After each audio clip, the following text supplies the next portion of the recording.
Good morning, students.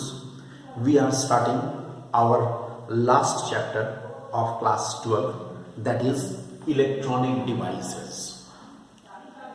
Okay, this is the only chapter that is left. So, first of all, as an introductory class, I want to discuss what is an electronic device. So, any device whose action is based on the controlled flow of electrons through it is known as an electronic device. That means, what is an electronic device? It is a device whose action is based on the controlled flow of the electrons through it, or that means through this device.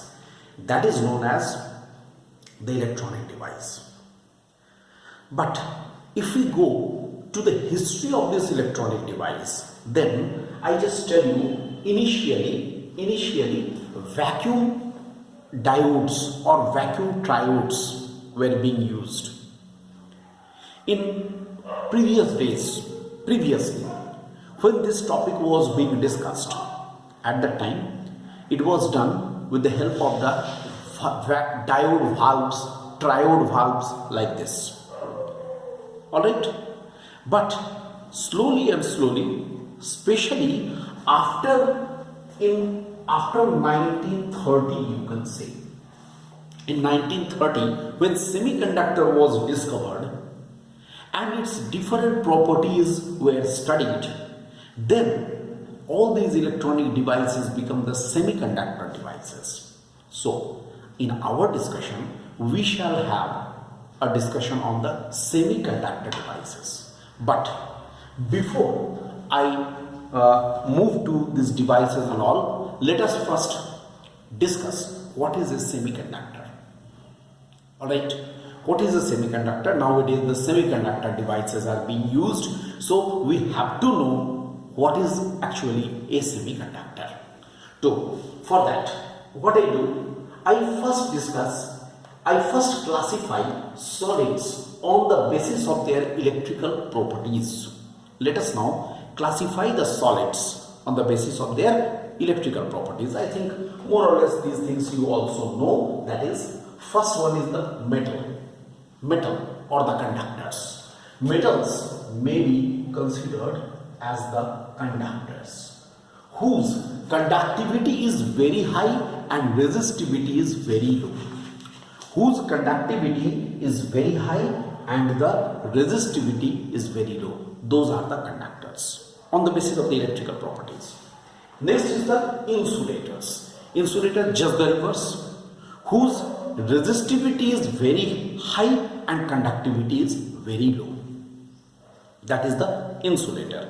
But the third one, which is our main point of discussion, that is the semiconductor. Semiconductor, as its name is semiconductor, means it is half conductor. It means it is intermediate between the metals and the insulators. Conductors and the insulators. इनके बीच का है. It is in between these two, isn't it? Here. So, this is at a glance we can say about the electrical properties of the conductors, insulators, semiconductors. Now, as I told you, I will be now focusing completely on the semiconductors. Let us now focus on semiconductors. This is main point of focus of ours. So, let us discuss semiconductors. क्या होता है semiconductors में? जरा semiconductors को discuss किया जाए. So, in semiconductors, let us see what happens.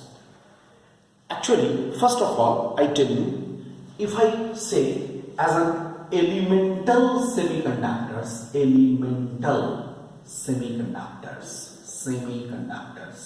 in that mainly silicon and germanium. These materials are very important, or the atoms of silicon and germanium we shall discuss. But if we discuss the compound semiconductor, compound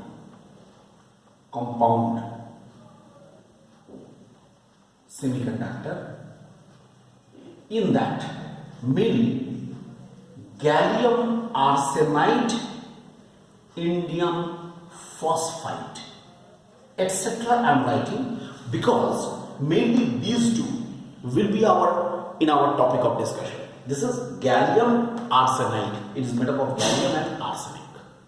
Similarly, indium phosphide, indium and phosphorus. These are compounds, semiconductor compounds.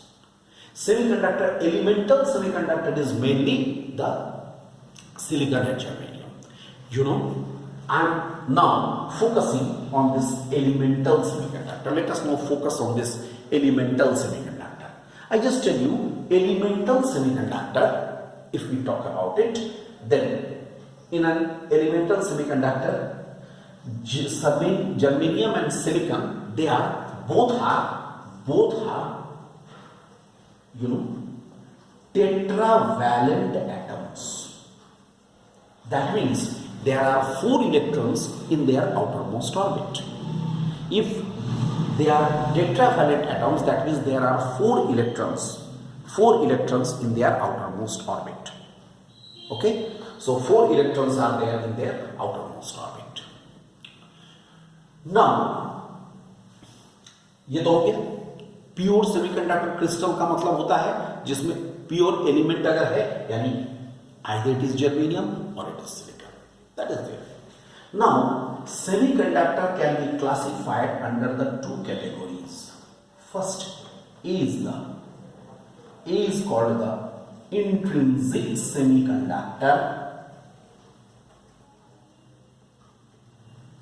Okay, and B is the extrinsic semiconductor. Extrinsic semiconductor. These two are the types. Semiconductor ka, what are these? These are the types of the semiconductor. 2 types of semiconductors. One is the intrinsic semiconductor, and another is the extrinsic semiconductor. So, first, let us again focus on the intrinsic semiconductor. What is an intrinsic semiconductor? Intrinsic semiconductor it's a pure semiconductor crystal, or it's a pure semiconductor which is completely made up with either germanium or silicon tetravalent atoms, right? Tetravalent atoms, they are formed, and their conductivity under the ordinary condition, their conductivity is very low. Under the ordinary condition, their conductivity is very low. So such a type of the semiconductor is called the intrinsic semiconductor. And how can we visualize an intrinsic semiconductor like this? See this figure. I am explaining. This is +4+4. This means these are the germanium or silicon atoms, in which there are 4 electrons in the outermost orbit. +4 ये indicate कर रहा है कि there are 4 electrons in their outermost orbit.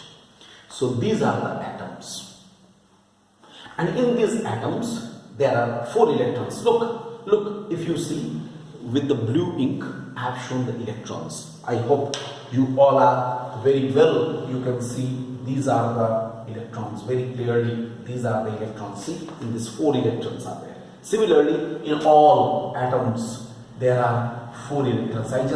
I'm just highlighting it. 4 electrons in all. And what happens? These electrons are forming the covalent bond. These electrons are sharing with the neighboring electrons. With their neighboring electrons, they are sharing. Octet configuration is completed and the covalent bond is formed. You can very easily see the covalent bond. They are forming covalent bonds. Okay, covalent bonds are being formed of these with the help of these atoms. And in this the octet configuration is also completed and the covalent bond is formed. Alright, this is the main picture of the intrinsic semiconductor under the ordinary condition. Okay. Now you can draw this figure. Now I will change in this figure a small bit. So you will, after that you will draw the next figure also. Now what happens? Suppose the temperature of this semiconductor increases.